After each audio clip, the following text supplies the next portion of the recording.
തെക്കേത്തളത്തിൽ വല്യച്ഛൻ്റെ പ്രതിഷ്ഠാ ദിനത്തോടനുബന്ധിച്ച് നടന്ന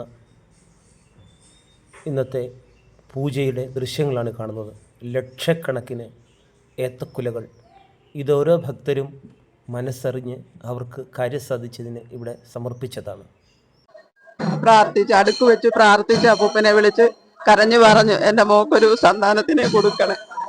എന്തായാലും ഈ വർഷം 7-ാം മാസം അടുത്ത മാസം ഗർഭിണിയാ. ഒരു ദൈവം ഒരു കണ്ണു തുറന്നു പ്രാർത്ഥിക്കുക. അങ്ങനെ ഇനി അടുത്ത മാസം വിളിച്ചോണ്ട് വരിക പ്രസവത്തിന്. കൊല്ലത്താണ് അയച്ചത്, ചാത്തന്നൂര്. എല്ലാം അപ്പൂപ്പനും ദേവി എല്ലാം കനിഞ്ഞ് തന്ന് എന്ന് പ്രാർത്ഥിക്കുക.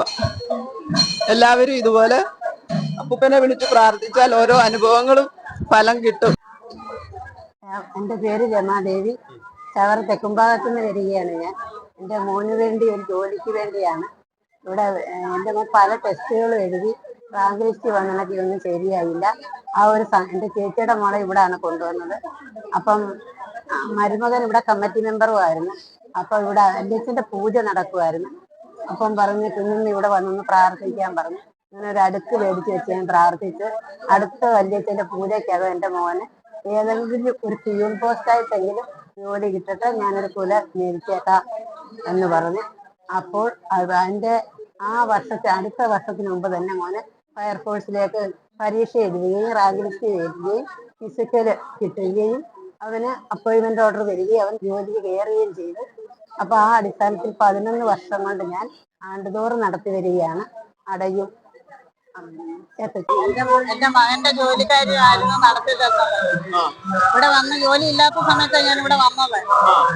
അത് വന്ന് ഇവിടെ പറഞ്ഞ് ആ വർഷം ഇതുപോലെ ഒരു നവംബർ മാസത്തിലാണ് ജോലിയാവുന്നത്. അപ്പൂപ്പന്റെ അടുത്ത് എന്താ അനുഭവം ഉണ്ടായിരുന്നു? അപ്പൂപ്പന്റെ അടുത്ത് എന്റെ ഹസ്ബൻഡിന് സുഖമില്ലാതെ വന്നപ്പം ഞങ്ങൾ ഇവിടെ വല്യച്ഛൻ്റെ നേരത്തെ പറഞ്ഞതാണ്. അന്നേരം ഞങ്ങൾക്ക് അതിന് പരിഹാരം കാണിച്ചു തന്നു. പറഞ്ഞു തീരുന്നതിന് മുമ്പേ ഞങ്ങൾക്ക് അതിന് വല്യച്ഛനായിട്ട് പരിഹാരം കാണിച്ചു തന്നു. എന്റെ അയ്യത്ത് 13 വർഷങ്ങൾക്ക് മുമ്പ് കൃഷി തുടങ്ങിയപ്പോൾ ആ കൃഷി കൊടുങ്കാറ്റടിച്ച് എല്ലാം ചാഞ്ഞുപോയി. അയ്യോ എന്റെ കൃഷിയെല്ലാം പോയല്ലോ എന്ന് പറഞ്ഞപ്പോൾ ഇവിടുത്തെ കമ്പക്കാരൻ തോമൻ ചേട്ടന എന്നോട് പറഞ്ഞു, നീ ചത്തിയറ തെക്കേത്തളത്തിൽ വല്യച്ഛനെ വിളിച്ച സങ്കടപ്പെടുക, നിന്നെ രക്ഷപ്പെടുക. എന്റെ കൃഷി ആ വർഷം 700 രൂപ വെച്ച 700 ഒരു മൂട് കപ്പ വിറ്റത്. ഭക്തർ സമർപ്പിക്കുന്ന കാഴ്ചക്കുലകളെല്ലാം ഭക്തർക്ക് തന്നെ തിരിച്ചു കൊടുക്കുന്നതാണ്.